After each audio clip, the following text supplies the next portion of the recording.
जब तक इमरान खान को खेल से बाहर नहीं किया जाता तब तक इलेक्शन नहीं होंगे। सीनियर सहाफी और तज्जियाकार हारून रशीद का तहलका खेज इंकिशाफ। कहा, इलेक्शन हुए तो इमरान खान 3/4 से भी ज्यादा सीटें ले जाएगा, इसीलिए ये इलेक्शन नहीं चाहते। ये इलेक्शन मुलतवी या ताखीर से करवाना नहीं चाहते, बल्कि उनकी ख्वाहिश है कि इलेक्शन हो ही ना।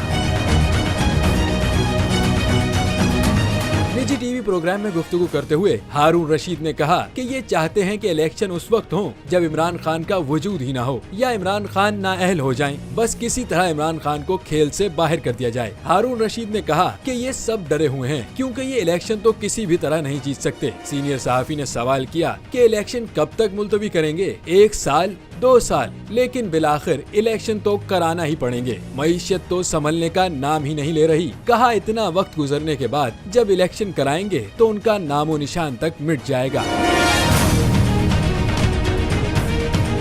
हारून रशीद ने आईना दिखाते हुए कहा कि जब ज़मनी इंतखाबात में कहा जा रहा था कि बड़ा सख्त मुकाबला है, तब इमरान खान ने 3/4 सीटें जीती थीं। अब जब पीटीआई कारकुनों की गिरफ्तारियां हुई हैं, कुछ अफसोसनाक वाकयात पेश आए हैं, ऐसे में पूरे मुल्क की आवाम में गुस्सा है। अब इलेक्शन हुए तो इमरान खान 3/4 से ज्यादा नशिस्तें ले जाएगा।